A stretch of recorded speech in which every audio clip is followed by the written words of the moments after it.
The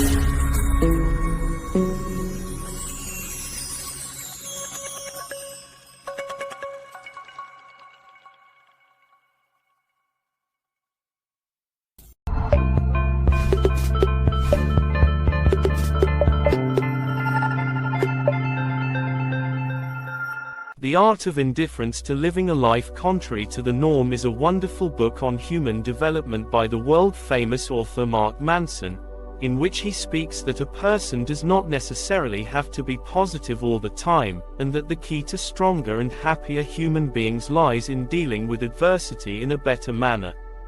The following is a summary: The Art of Indifference. Summary of the art of not giving in. First, don't try. In this chapter, the writer talks about the story of a struggling hero who works hard to reach his dreams and ambitions, and actually succeeds in achieving them, but after his death he wrote on his grave the phrase, "Do not try." This strange phrase that no one expected to be written on the grave of this ambitious person who sought to achieve overwhelming success after years of failure. But the hero did not relinquish the throne of his failure, and saw that his success was not a victory, but rather that he is a failed person, and he accepts this fact despite everything, and feels comfortable with himself. In the end, he did not become famous by becoming a better person. Rather, he succeeded because of his failure. This is what the writer expressed through the book The Art of Indifference when he said, "Success and self-development often come together, but this does not necessarily mean that it is one thing. That is, all the dreams that we dream and the advice that we provide are always based on what we lack, such as learning the best ways to earn money, and this is because you are convinced that your salary is low, and you are trying stupid exercises through which you imagine yourself as a more successful person, because you do not see yourself as successful in what is in it. Enough. That is why the writer advises us to stop thinking bad, to accept our bad feeling for everything, as if someone sprinkled us with the magic powder of indifference, and to stop the infernal cycle that repeats itself, to stop ourselves from feeling so bad. Second, happiness is a problem. Through this paragraph, the writer tells us the story of the son of the king who lived dear and honored, and did not lack any of the pleasures of life, but when he grows up and decides to get out from behind the walls of the palace built by his father, he sees a people full of poverty and disease, and is shocked by the horror of what he saw, and concludes how much that his life is absurd, and here he decides to escape stealthily to live that life and discover its essence, so he becomes a homeless and tastes the taste of torment, but in the end he does not reach his goal, and that the pain did not teach him what he wanted, but he remained a poor homeless roaming the country. And this is what brought him to a certain wisdom, that life itself is a type of suffering, from which the rich suffer because of their wealth, and the poor because of their poverty. We are so constructed that we are not satisfied no matter how much we achieve, but it is the perpetual lack of satisfaction that makes our species so resistant to survival. In understanding our limits, ultimately happiness comes from problem solving, and problem solving is what creates happiness. Read also, Children of Happiness book summary by Kristen Carter. Third, I am not a special person. Through this chapter, the writer tells us a story of an energetic person who values himself to the fullest extent, and that he is an important person in his view and all people need him. Not that much and much less than that, and he still sucks up his parents' money for fun, parties, and living, always trying to get business owners to share it with them, and when you criticize him he calls you a jealous fool. This is what can be called high self-esteem. And many studies have indicated that people who rate themselves highly are better performers and have fewer problems. So in the 1970s, self-esteem became a topic that psychologists and teachers emphasized as part of educational policy. For the protagonist, this subject is more bad than good, and self-esteem is not enough, as he had to sacrifice an aspect of self-esteem in order not to face problems in his life. Fourth, the value of suffering. Here, the writer talks about the story of the Japanese lieutenant, who was told by the emperor during the days of America's war on Japan to fight to the last breath and not surrender, and this is what made him unbelievable anything related to the end of the war, and to get out of the bush to return to their country, where he remained 30 years after that, hiding in the jungle for nothing but living on insects and rodents, and sleeping on the dirt, in a life full of suffering, and in return this young man lives a free life, wasting his time and endangering his life, only to reach something that is impossible to reach, which is a legend, and here the writer refers to the life of the lieutenant and his friend, who wasted them on things that were not useful and harmful to the soul, only to regret later. But at a time when a section of the Japanese people considered this lieutenant to be an icon of loyalty, the other section considered him an icon of stupidity. And here we conclude that the measure you use to measure your success or failure is not what everyone uses, so you should not think too much about others, because when you search for if they are satisfied with this, you are looking for the impossible. Read also, Book Summary of Management by Objectives. The Way of the Superior Manager. 5th, you are always in a state of choice. The writer discusses in this paragraph 3 stories of famous people exposed to circumstances beyond their control, and each of them invested it in his own way.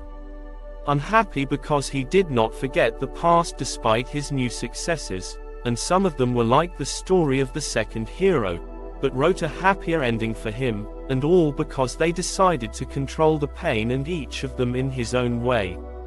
All these men have done is realize that they have to be responsible for everything in their lives regardless of external circumstances, and they should fight for their betterment, not put the blame on fate. Life is full of things that make us miserable, but whoever cares about our happiness, we are responsible for this, and we are the ones who must strive for our happiness, and in return, not everything is made by life, but there are many things of our own making. We are not always the innocent party, we have to know that part of our tragedy is caused in one way or another.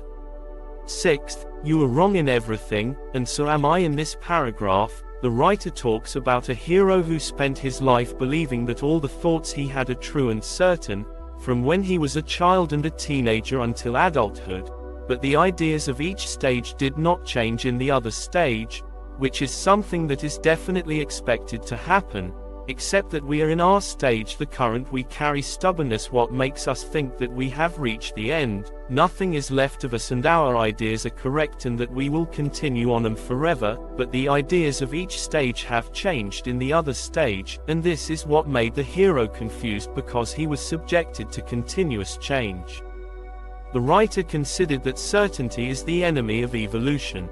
Instead of running after certainty, we should be in a constant state of doubt about our beliefs, in our feelings, and what the future may hold for us.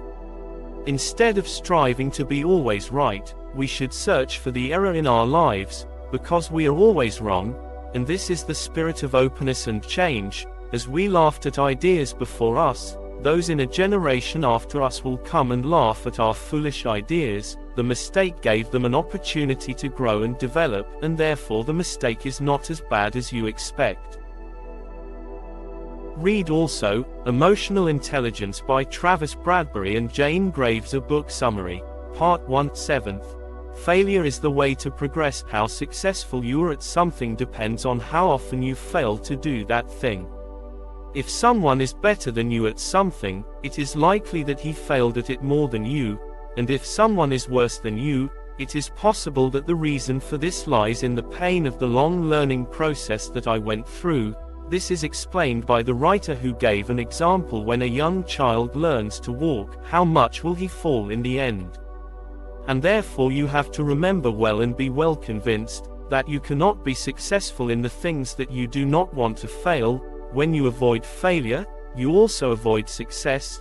In any case, the measure of failure you can control and determine. It is important, of course, to link failure with something you do not fear, then you can move forward, forget about failure and move on. Watch 6 Lessons You Must Learn from Failure. 8th. The importance of saying no. Travel is a wonderful tool for self-development because it strips you of the values of your cultures and makes you see that there is another society that can live with completely different values and succeed in that without the individuals hating themselves. You must reject something in order to make sense. If you do not encounter something better than another, or more desirable to you than another, then you are an empty human being living a meaningless life, living a life without values and purpose. As for the desire to avoid rejection at all costs, or your desire to avoid confrontations, or your desire for everything to be harmonious and coordinated, it is a form of excessive sense of entitlement. Thus, they live a life of pleasure and self-absorption, avoiding failure and any kind of suffering. Watch 7 effective tips that teach us how to say no. People who have an excessive sense of entitlement fall into one of 2 traps during their relationships. Either they expect the other party to take responsibility for their problems, or they bear an excessive amount for the problems of the other party, because this helps them avoid accepting responsibility for their problems, and as a result their relationships are false fragility caused by trying to avoid inner pain rather than true self-esteem.